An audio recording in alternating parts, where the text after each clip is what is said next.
반갑습니다. 보라매님들, 무기큐브 시간입니다. 오늘 소개할 무기체계는 침묵의 암살자라고 불리는 MQ-1C 그레이 이글입니다. 본격적인 소개에 앞서 좋아요, 댓글, 구독, 알림 설정 부탁드립니다. 2023년 초 제너럴 아토믹은 깜짝 놀랄 만한 영상을 하나 공개합니다. 이 영상에는 미 육군의 무인기 MQ-1C 그레이 이글이 헬파이어 미사일을 발사해서 3.5km가량 떨어진 드론을 격추하는 모습이 담겨 있었죠. 이게 약간 가성비 논란이 있어요. 이게 드론 가격이 얼마나 한다고 발당 한 8,700만 원 돈 하는 헬파이어를 쏴서 약간 좀 그렇습니다. 그레이 이글은 지난 2002년 정찰과 공격 등 다목적으로 활용할 장거리 무인 항공기가 필요하다는 미 육군의 판단에 따라 선정된 모델입니다. 기존에 사용하던 RQ-5 헌터를 대체할 계획으로 마련된 이 경쟁에서 IAI와 노스럽 그루먼이 제작한 MQ-5 헌터와 제너럴 아토믹스가 개발한 워리어가 맞붙었죠. 2005년 8월 10일 미 육군은 워리어를 우승자로 발표했고요. 시스템 개발과 시연을 위해서 2억 1,400만 달러 규모의 계약을 체결했습니다. 당시 미 육군은 보도자료에서 워리어는 육군의 모든 무인 항공기 시스템 중 가장 긴 항속거리를 가질 것이며 이 디젤로 구동되는 항공기는 전장에서 특수 연료가 필요 없게 될 것이다. 최대 25,000피트의 고도에서 36시간 동안 비행할 수 있을 것이다 라고 설명했습니다. 약 10억 달러가 프로그램 비용으로 사용될 것이다 라고 덧붙였죠. 육군이 도입할 물량은 12대의 항공기와 5개의 지상 통제소, 지상 데이터 단말기 등으로 구성된 세트 11기였습니다. 그리고 이런 무인기로 정찰과 통신 중계, 공격과 같은 다양한 임무를 수행할 것이라고 소개했죠. 자동이 착륙과 위성 통신, 전술 데이터 링크 제어는 기본 사양이었습니다. 무장 통제 시험을 앞둔 2010년 8월 미 육군은 MQ-1C에 공식적으로 그레이 이글이라는 이름을 지정했습니다.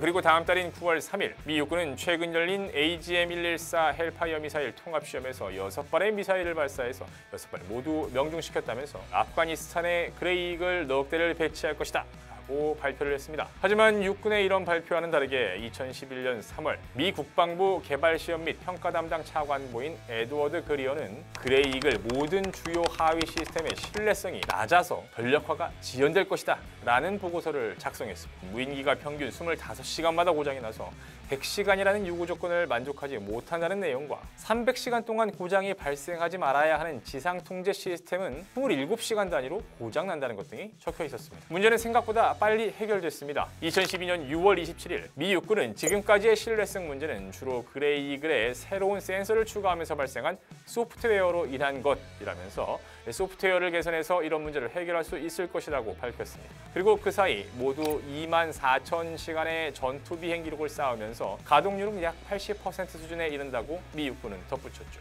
이 문제를 해결한 그레이 이글은 이때부터 탄력을 받았습니다. 2013년 7월 27일 성능을 개선한 그레이 이글 ER이 성공적인 첫 비행을 했다고 발표했습니다. 그레이 이글 ER은 동체 내부 설계를 변경해서 연료 탑재량을 50% 늘렸고 중앙 하드 포인트에 227kg의 외부 연료 탱크와 360도 센서를 추가했습니다. 이쯤에서 그레이 이글 ER의 재원을 살펴보겠습니다. 길이 9m, 날개폭 17m, 최대 이륙 중량은 1.9톤으로 고성능 180마력 디젤 엔진을 사용합니다. 최대 7,600m 고도에서 36시간 동안 운영할 수 있고요. 최대 속도는 167노트, 시속 309km에 이릅니다. 어느 무기체계나 작전 반경이 가장 중요한 스펙 중 하나인데 대략적으로 그레이 이글이 한 400km 정도, 그리고 개량형인 그레이 이글 ER은 1000km 정도일 것으로 추정이 됩니다. 홈페이지에는 헬파이어 미사일 4기를 장착할 수 있다라고만 적혀 있는데요. AM-92 스팅어 공대공 미사일 8발과 후형 정밀 유도폭탄 GBU-44B 바이퍼 스트라이크도 장착할 수 있는 것으로 알려져 있습니다. 탐지 장비는 전자광학과 적외선 센서는 물론 합성 개구 레이더, 즉 SA 탐지 장비도 통합되어 있어서 전천후 감시 정찰뿐 아니라 지형의 변화를 스캔하고 감지하는 것은 물론 타이어 자국과 발자국, 매설된 사제 폭탄 등도 탐지할 수 있습니다. 그레이 이글은 운영 초기부터 이라크와 아프가니스탄, 또 아프리카 등지에서 요인 암살과 특수작전 지원, 감시 정찰과 호송 임무 등 다양한 임무를 수행했습니다. 지난 2018년부터는 12대의 그레이 이글이 우리나라 군산 미군 기지에 배치가 됐고요. 2019년부터 본격 운영에 돌입했습니다. 이후 캠프 험프리스로 이전 배치했고 지난 2022년에는 그레이 이글을 전체 다 그레이 이글 ER로 교체했습니다. 이 주한미군의 아파치 헬기와 멈티 기능을 구현하면서 한미연합의 감시 정찰 능력과 작전 효율성을 높이고 있습니다. 1990년대 초반 MQ-1 프레데터를 기반으로 꾸준히 발전해온 그레이 이글은 다시 변화를 시도했습니다. 미 공군에서 운영하는 무인기 MQ-9 리퍼와 그레이 이글 ER의 장점을 합쳐서 이착륙거리는 짧지만 많은 무장을 탑재할 수 있는 모하비를 개발하는 등 점차 무인기의 능력을 고도화하고 있죠. 제너럴 아토믹스 홈페이지에는 모두 12기의 무인기가 소개되고 있고 또 계속해서 파생형과 새로운 모델을 개발하고 있습니다. 우리나라도 무인기를 개발하고 있습니다. 아직은 속도와 고도, 탑재 중량, 작전 반경 등에서 많이 부족하지만 말이죠.